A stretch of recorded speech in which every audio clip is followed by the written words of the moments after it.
Hello brides and grooms out there, are you looking for some help with your wedding dance? Well, in this video, we're going to show you how to pull off your wedding dance in just 5 easy steps. For those of you who are new to the channel, this is Clara. And this is Joel. And we're professional dance teachers that have been teaching beginners for the past 16 years.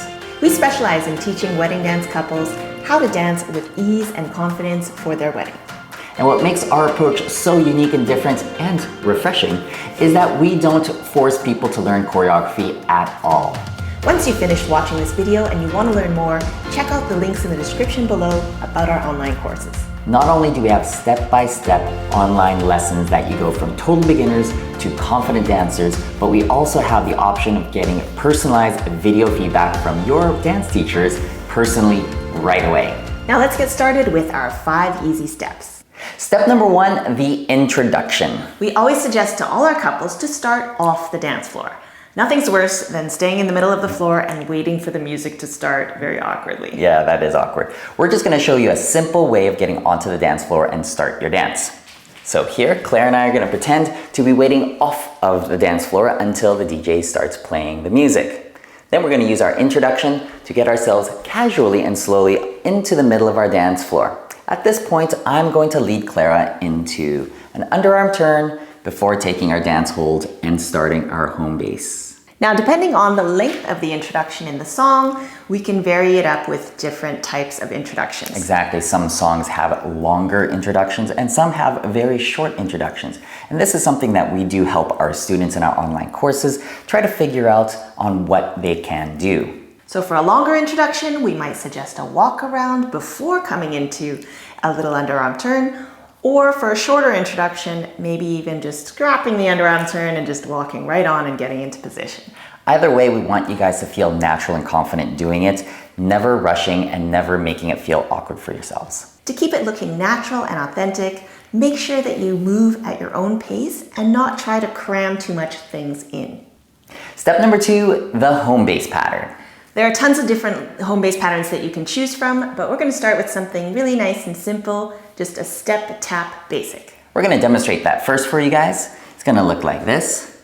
Step, tap, step, tap, step, tap, step. Just as tap. It's named. Yeah, exactly. It is a 2-beat pattern, so it works well for most songs because most songs are in a 4/4 meter, and this works just perfectly for that. Now, sometimes when you're starting out with this side tap basic, it might feel or look a little bit robotic.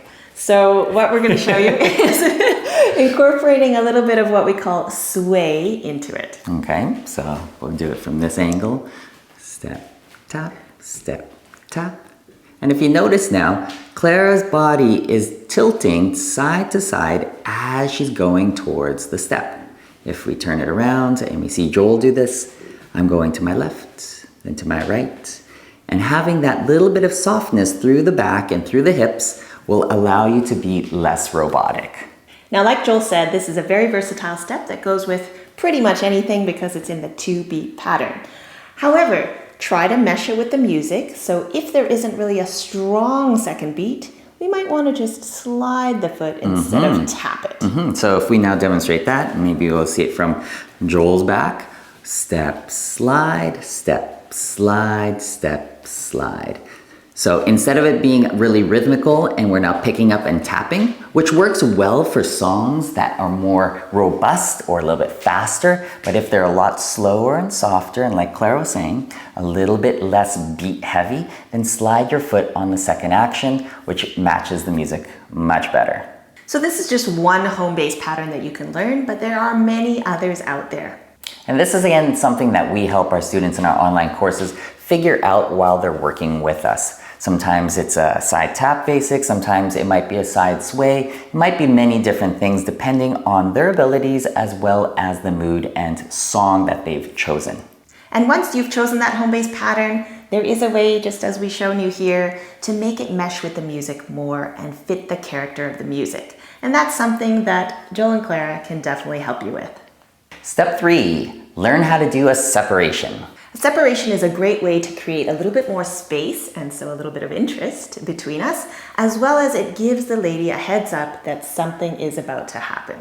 So if we demonstrate the separation from our closed position, we're going to have the hands lower for the leads as well as extend forwards. And this makes the follow go backwards. Yep. And then we're in our two-hand hold, getting ready to do whatever it is. From there, we could easily just come back together into our dance position and resume our home base pattern. Or go into whatever figure you'd like to do.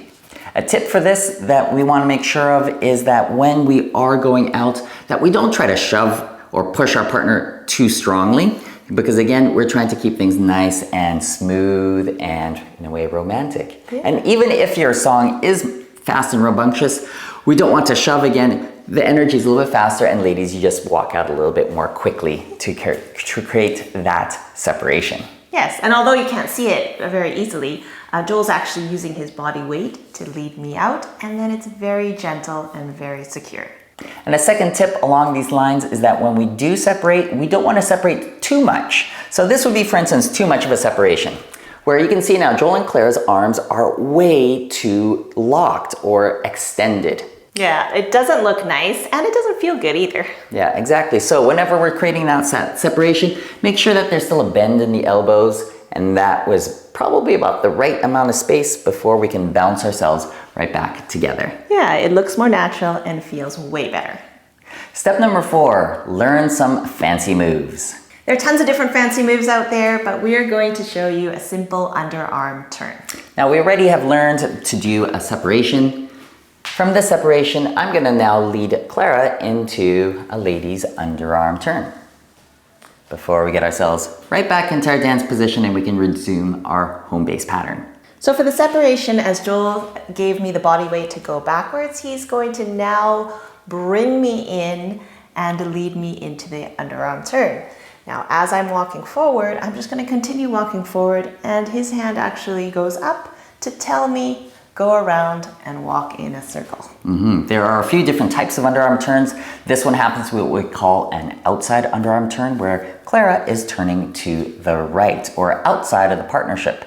To be really specific for us leads, as we're pulling the partner towards us, we're going to transition that left hand, which is our dominant lead hand, up to the left or beside us. Yeah, if I just turn myself this way, I would separate out and my left hand comes up here. There are other turns where we turn the lady to their left or an inside turn, but we're just going to keep it nice and simple for now and just do that outside turn with you guys. So to keep it looking natural and connected, make sure that you're listening to each other's body weight movement and where the hand is going, as well as keeping the arms again nice and relaxed. So never straight arming. So if we now demonstrate this, we've got a nice separation, no straight arms there. As we're going through, notice how Clara's and Joel's arms are bent. So these guys and that one over there is nice and bent. We're not trying to straighten and really feel like we're now the Statue of Liberty, okay? We're gonna keep it nice and soft. Clara keeps on walking, arms are soft, and then we get ourselves back together. And hopefully you'll notice that we're very in sync with each other because I'm following wherever Joel's hand is tracing. And this is what makes it look natural and easy. So during the body of your song, you can put on a lot of different actions, whether they're inside turns, outside turns, turns that are passing. We can get ourselves into other fancy things, into cuddle positions, into lifts, into dips, a bunch of different things as you go through and increase your library of figures that you can dance. So whether you choose to just learn a few underarm turns and keep it simple, or level it up with a few more complex figures, make sure that you're doing it without specific choreography and just having it as a free-flowing, natural dance. Exactly. We want you guys to be able to lead and follow whatever figures that you learn, because then it looks less robotic and you are a lot less stressed about going through the whole dance. Imagine trying to memorize and to count the music and really being really micro with your approach. This is going to bring your stress levels up and through the roof, which is something that you guys don't want to have. So above all, we cannot stress enough that it's important to learn the fundamental skills of connecting together so that then you can look more natural and authentic. Before we go into step number 5 of this video, make sure that you like, subscribe, and hit that notification bell down below. And if you have any comments or questions, write them down there. Step number 5, ending your song with a dip. It's kind of the quintessential step that ends the song and also makes for a great photo. Exactly. Claire and I are just going to demonstrate what this would look like. Here we are in our dance position. We're going to go ourselves into our position and then finally, ta-da! You may applaud now. Yeah, one of the big things that we want you guys to understand is that we have all hands on deck, meaning that we're going to use all 4 of our hands on each other's bodies to create consistent connection and security. Yes, you might see professional dancers online have their hands out or their legs out or whatever, but keep in mind that they've been doing it for many, many years. So if you want to start out easy and safe, this is the way to go. Exactly. The second thing that we want you guys to understand is body position. So as Clara came in, you've noticed how she was still in front of Joel. She was in front of me. Yeah, she was not past me, way out here, and neither was she on the other side of me as well, which would kind of be weird. But anyways, we want to make sure that Clara is in front of Joel, and therefore our bodies are connected. Yeah, so if you notice right now, you can see how our bodies are connected. Yeah, you can't see any space in between us. We're right up against each other. Exactly. Then that gives us, again, a little bit more connection and security. So when we go down into the dip, we have that body connection that keeps us solid and safe. That's right. Notice also that we are in a 90-degree position, which is also the most stable and most important position to be in before you do the dip. Exactly. So Clara is not just totally facing Joel, and neither is she beside me either, and we are now side by side and trying to do a dip that way. Okay. Last thing, and this is a little bit more to do with the leads. When you are going to the side, make sure that your base is wide enough so that you are stable. Yeah, a lot of times we think about dipping as an upper body action, and then people dip their back, their arms, and if you notice now, my shoulders are outside of my feet, which is not a stable position at all. Yeah. No. So make sure that the lady is the one dipping, not the gentleman. So we're just going to show that one more time. So here I am. I am now going and taking a nice wide step. Yeah. So I'm the one going down, and Joel's relatively more upright. Exactly. We want to make sure that it's fun, it's safe, and it looks wonderful for you guys.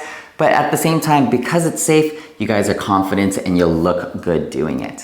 Now here we taught you the simplest way to get into the dip, but there are lots of different ways and lots of different entries to finish off that dip. Exactly. And also in terms of modifying the dip, there are different rules that apply depending on the size of the partnership, the height, and this is something that we help our students with in our online course, specifically in the personalized video feedback that we have within the courses, and we can tell them how to modify the dip so that it looks perfect and is safe for them. So if you're worried about the balance point between the two of you, or if you have certain restrictions that you have to work around, the magic is in the details. We can provide you with that feedback. If you're interested, look at our online courses in the description below. So in summary, here are the 5 steps that we suggest you take and put into your wedding dance game plan. Step number 1, match the introduction of your dance to the introduction of the song. Exactly. Make sure that it's nice and casual and you don't rush onto the dance floor. Step 2, choose a HomeBase pattern that matches your music. Keep it nice and simple so that you don't stress about it, and use this to groove to the music when you are together. Step number 3, learn a simple separation. This is the perfect opportunity to prep the follow that something new is going to happen, as well as give you some space to go into fancy figures. And speaking of fancy figures, step 4 is learn some fancy moves. Exactly. We showed you guys a simple underarm turn, but there are lots of other things that you can do to level up your dance as well as add variety. And finally, step number 5, the conclusion of the dance. We always suggest that couples use the quintessential dip to end the dance when the song finishes. And there you have it. That is our 5-step foolproof game plan that we use with all of our couples. Thanks again for watching this video. Make sure that you like, subscribe, and hit that notification bell down below so that you guys know whenever Joel and Clara post a new video for you to learn. Thanks for watching. Bye.